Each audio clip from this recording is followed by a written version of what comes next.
Good afternoon, everybody, and welcome. Or should I say good morning, good afternoon, or good evening, depending on where you're viewing from, in the vague hope that there might be other people around the world watching.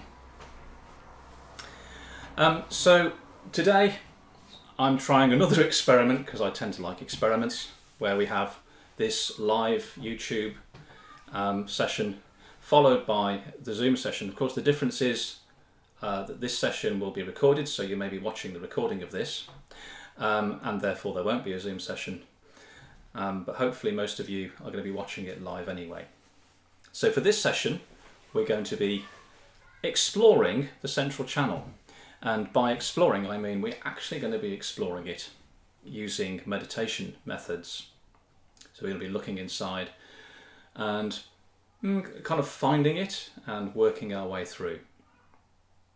My hope is that you've had a chance to do a little bit of Taijiwuxigong exercises or stretching exercises before joining this live stream or before watching this recording, because I'm going to not do an awful lot of that now with you. We will do some because I feel I have a responsibility to model best practice, as it were.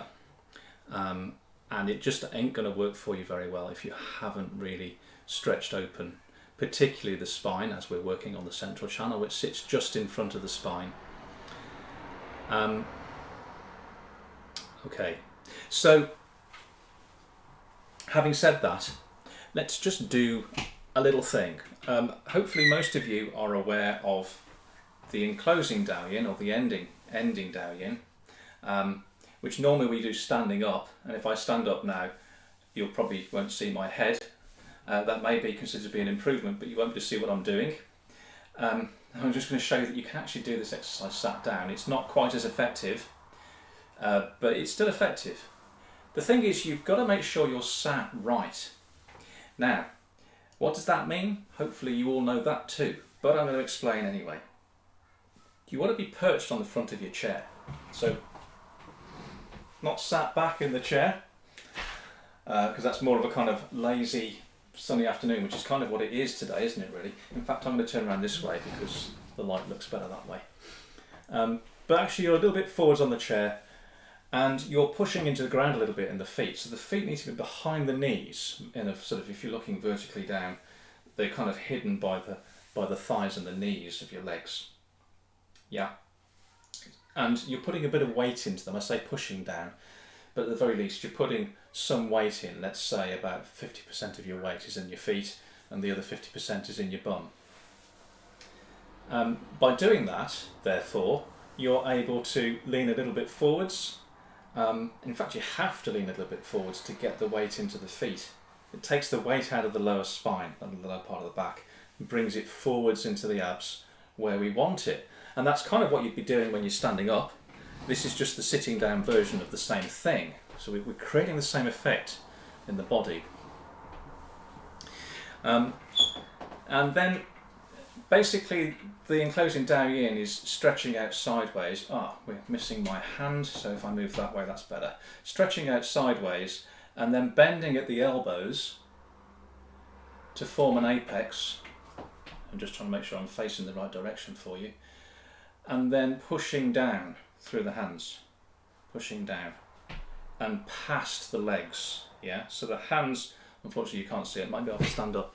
My hands are coming past my legs rather than going into them. We want to go past them and into the ground and pushing quite deeply into the ground.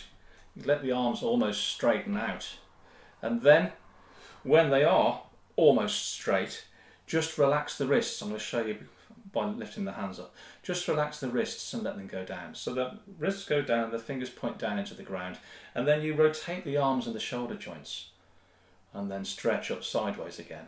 I don't have my camera on mirror, so it's a bit confusing. I'm looking at myself and it's difficult to coordinate because I'm not looking at my mirror image, and we're always used to looking at our mirror images. And actually it's quite a good thing to be doing this kind of thing in front of the mirror,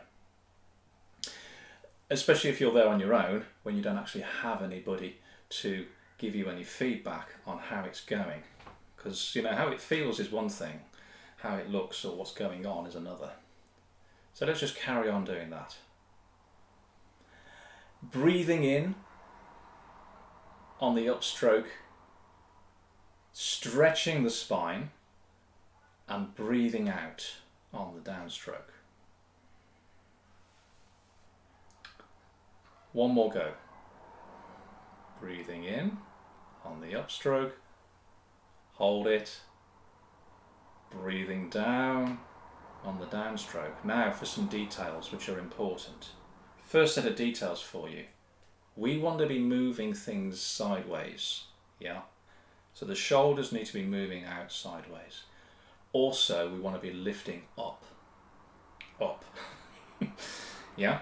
So just trying to get the shoulders apart, but keeping them loose in that direction, just trying to get them apart. And as the hands come up, as the arms are sort of roughly horizontal, you should be stretching out sideways through to the tips of the fingers. Then that stretch changes into the elbows. Yeah, so the elbows are now pushing out sideways as you're bringing the hands in. And you want to keep that push out sideways in the elbows and let it pull the shoulders apart. So you're kind of loosening off the shoulders and keeping that sideways stretch as you push down. Okay, so that's thing number one. Thing number two is the way in which you're moving with your breath. And the movement of my hand there is hopefully giving you a hint about what you should be doing. When the hands are coming up, you should be breathing in using reverse abdominal breathing. So the pelvic floor should be lifting up, and you should be bringing the navel back towards the spine.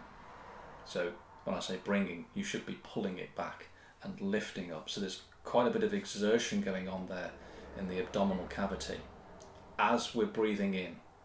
To allow that to happen then, it's quite useful that we're moving the shoulders sideways because we want to create space to inflate our lungs.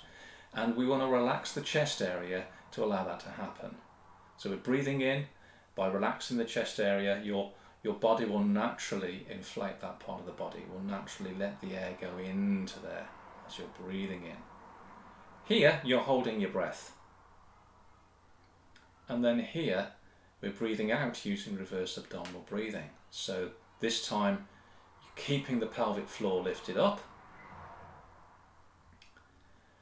and you're relaxing the chest and relaxing everything down this front line. So it's moving down, but you're keeping the pelvic floor lifted up. So it's almost like, in fact, a good place to start with it is the collarbones. Yeah, so you try and let the collarbones go down by kind of rolling the shoulders a little bit, just a little bit forwards, so that it goes forwards and then down as you're breathing out.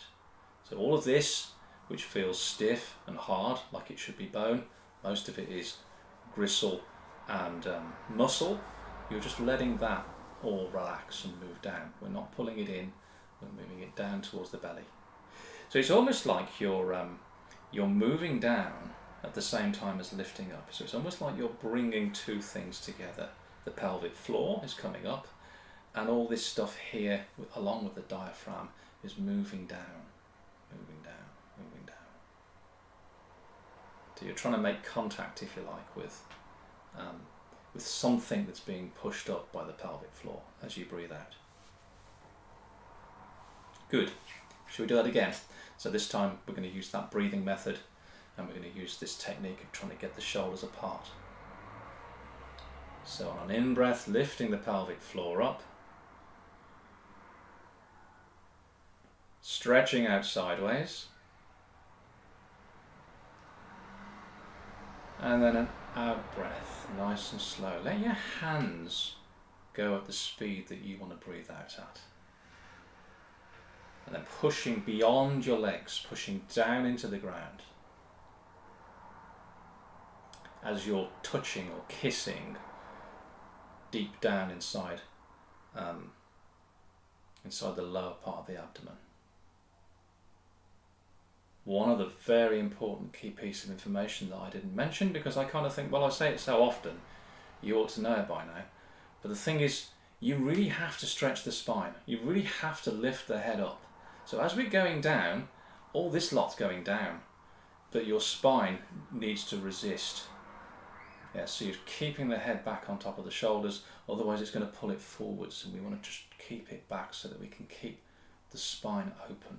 These opposing forces will really help open the intervertebral spaces and really start to open the central channel, which is what we're after. Of course, some of you might be going, what does that mean, open the central channel? Some of you might be going, what's the central channel? And we'll talk us through that in a moment.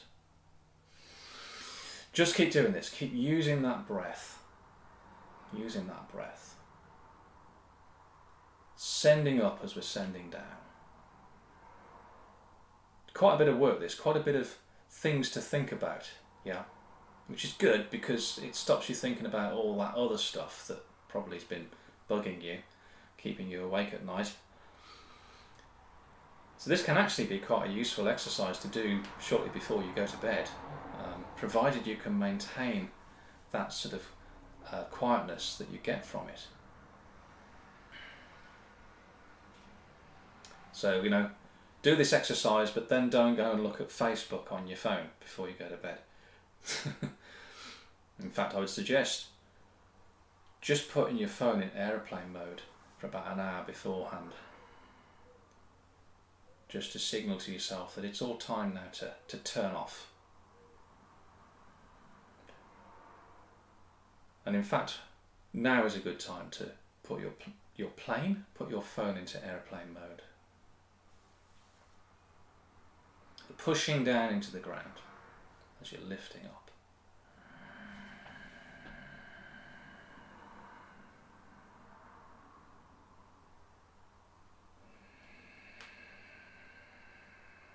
One more go round.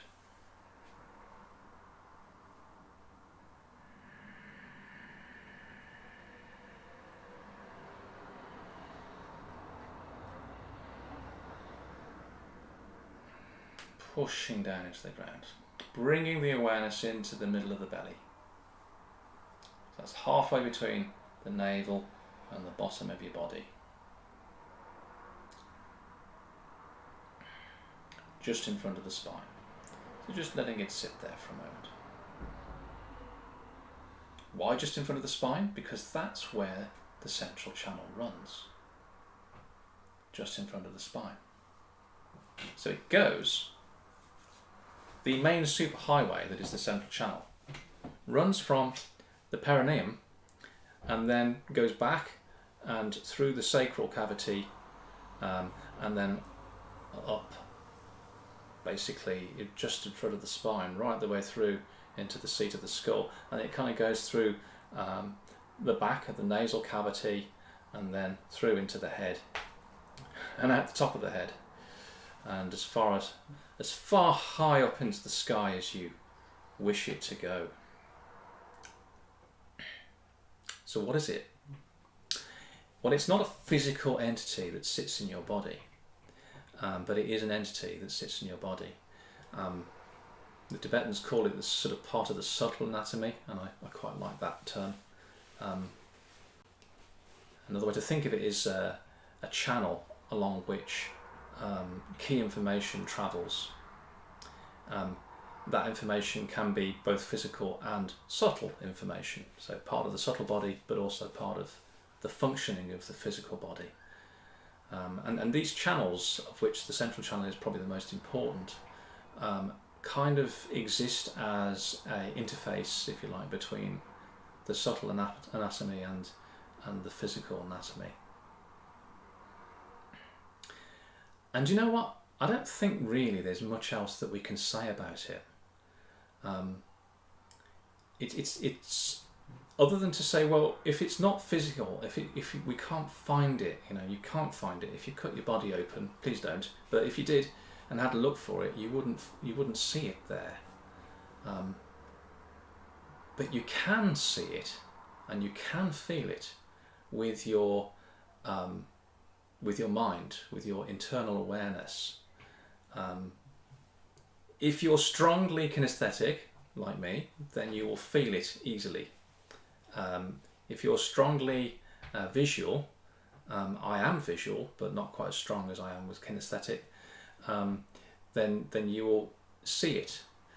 The thing to avoid doing is trying. Yeah, if you try to feel something, if you think, okay, it's going to feel like this, I'm going to make it feel like this, that probably isn't going to work. Or if it's going to look like this, I'm going to make it look like this. That's probably not going to work to a certain extent. However, that doesn't change my usual response. When someone says, well, I can't feel anything, then I would say to them, well, if you can't feel it, imagine what it would feel like if you could. And I think the same applies for seeing as well. If you can't see it, imagine what it would look like if you could. And eventually it will start to crystallize for you. The other thing that you need to do then to see it with your inner awareness is to move your inner awareness there. Usually we work with the inner awareness as a point or a blob. Often you'll have heard me talk about the tip of a makeup brush, which is quite a good one, where we're sort of like stroking this makeup brush up and down the spine, the front of the spine, to sort of make contact with the central channel in a sort of kinesthetic way. That's quite nice. But obviously if you're doing that, then you're only feeling or seeing or sensing a particular point along the central channel at any point in time. And really we want to try to start to experience the entirety of the central channel in one go. And that's probably quite difficult to describe and get your head round. And so rather than doing that, it's better to have this thing where we have a blob or a point and we're moving it constantly up and down the central channel, so that we're making use of the central channel and we're feeling along it. And then gradually you begin to become much more aware of the full length of the central channel or sections of it. So that's what we're going to do with our meditation today. We're going to do a central channel meditation where we're travelling with our awareness up and down the front of the spine. One point I was going to say that I've forgotten to mention, which I'm going to mention now, is that because unless you're sat in lotus position or a couple of other different positions where the perineum is pressed against, not pressed, but touching the ground, you need to consider branches from the central channel, because we want to make contact with the ground. We want the bottom part of the central channel to connect with the ground. And when we're sitting and when we're standing, when we're sitting as we are and when we're standing, we would use a major meridian that runs through both legs and that finishes in the ball of the foot, roughly around the ball of the foot, known as Yong Chuan point. So in acupuncture, that's the Yong Chuan point, roughly translated as bubbling spring. That basically is connected directly to the central channel, deep inside the abdominal cavity. So basically they run through the hip joints and then join inside. And again, it's no good really going into too much detail. You're better off experiencing it internally with your internal awareness. So when we're working the central channel in this way, when we're not sat in lotus position, which for most of us is all of the time, we're never sat in lotus position, we need to make use of these kidney meridians and go through the balls of the feet into the ground. So let's just start then by just bluntly trying to move our awareness through that. Yeah, so we're not going to do any breathing or internal movement. We're just going to sit good in a good posture, as we've already talked about. Obviously we're not moving our arms around now, so as we're not moving our arms around, there's a couple of things that we could do with them. Perhaps the easiest is just to relax them down by the sides of the body, so that the palms of the hands are roughly facing backwards. The shoulders are just nice and loose. in the upwards and downwards direction, but still we're trying to move them out a little bit and roll them forwards a little bit so that we have this softness down here. But again, we're still lifting the spine. So just allow the eyelids to close. We're just going to relax the eyelids over the eyes and relax the face. And bring your awareness into the balls of the feet. Let's start there, shall we? So the awareness is just in the balls of the feet.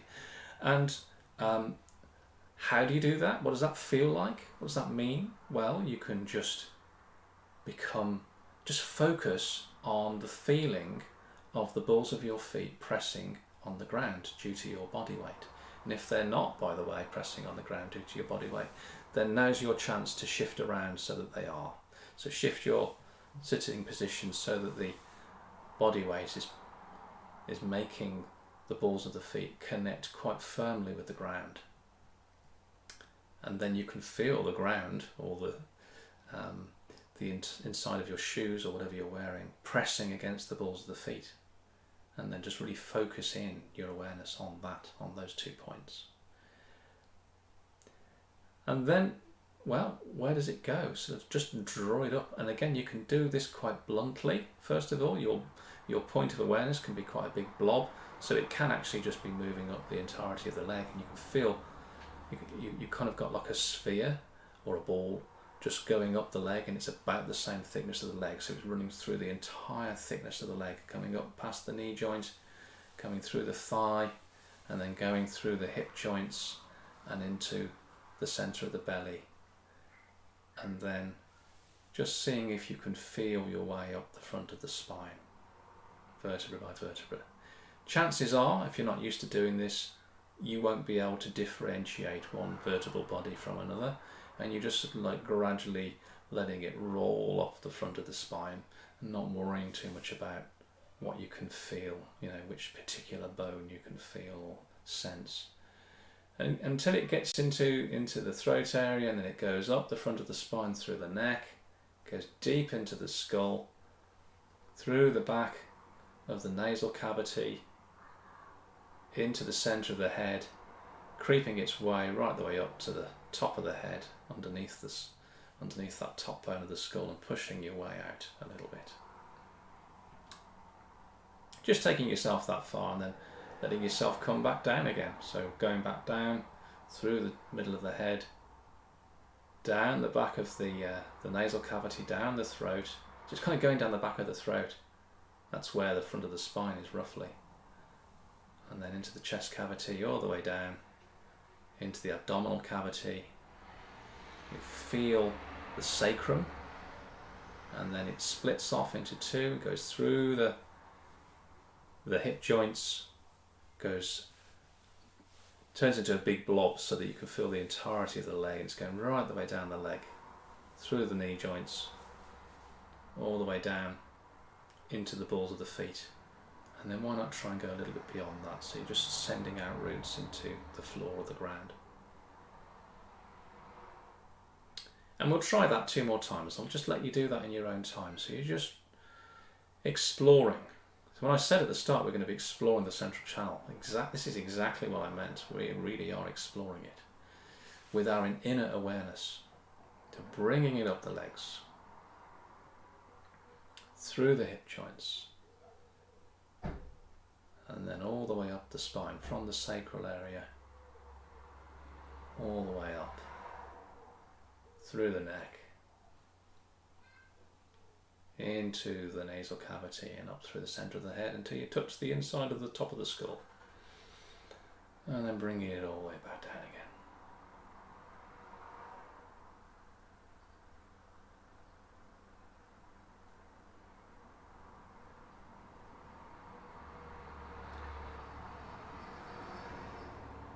All the way down into the ground. And then one more go. I'm not going to talk you through it, so I'll just let you do this almost in your own time.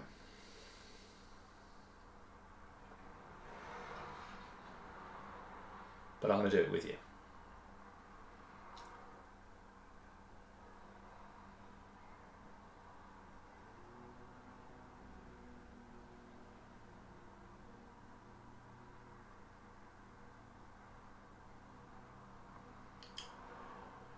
Okay, so bringing it down, right the way down into the ground.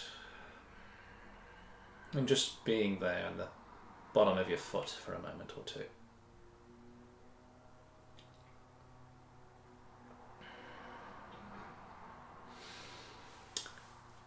That's quite subtle, isn't it? So I don't like subtle things very much. I want to make it less subtle than that for you. And to do that, that's where we start to use internal movement and breathing. And maybe our makeup brush, if that helps for you. So again, we're going to use the reverse abdominal breathing. So this is lifting the pelvic floor up, pulling the navel back, and then rolling your awareness up as you breathe in. So coming up the front of the spine, stretching the spine to let it go, bringing it right the way through the center of the head and out the top. Or at least to the top. Don't have to go out the top unless it just goes for you. So that you're fully inhaled when you're there. Now you must, absolutely must, it's much more important to get it back down again. Yeah, so from here, you breathe out. And as you're breathing out, you move it back down. Down the center of the head, down the back of the throat, through the chest cavity and into the belly. And really, really keep breathing it right the way down the legs and into the soles of the feet. So that you should finish your out breath when your awareness is in the soles of your feet. So the legs, it's all awareness and a bit of, guided breathing with that. But once you're out of the legs and into the body, you can start using the internal muscles of the body. So breathing in to go up, breathing out to go down, down, down, down, down. You must keep the pelvic floor lifted up. So at some point on your way down, you're going to be meeting and touching, if you like, the perineum, which you've lifted up. And that's quite a nice milestone or keystone to actually touch. But you need to go through it and beyond it and into the ground. And that's why it's quite useful to have the hands down, because we're really pushing down into the ground. Although we're just going to keep them relaxed. So again, let's just close the eyes. Just let the eyelids close. Make sure we've got a good posture. And now I want you to feel that good posture rather than just looking. Yeah, so you're just feeling, you're lifting out the spine from the waist by bringing the weight into the feet and sending upwards through. Bringing the head on top of the shoulders. And then, the beginning of the in-breath, you're drawing up the legs. Drawing your awareness up the legs, out of the balls of the feet. And up the front of the spine. To the top of the head. And really, this is the important bit, is the breathing out. So you're really just breathing out from the top of the head, down the back of the throat, all the way down, relaxing the chest as it goes, keeping the pelvic floor lifted up. So you're going to meet the pelvic floor with your awareness, and then blow it through the legs, through to the balls of the feet and beyond. And then I'm going to let you do that in your own time, because we all breathe at a different rate. And I'm just going to switch over to a little bit of music, just so that you know that I'm still here. And we'll do this for a few minutes. And I'll bring us back by turning the music off and coming back. See you shortly.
So, just take your time with coming back. So bring your awareness into the belly, yeah?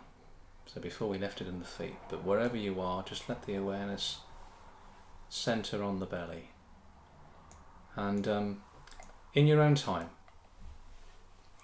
nothing sudden, just pay attention to what you're experiencing right now. So your vision, what you can hear, what you can feel, maybe if you're thinking anything, what you're thinking. Just sort of hold that, like pressing pause, I suppose. And try and keep that as you allow the eyelids to open if they're not already open, and allow yourself to come back to the here and now.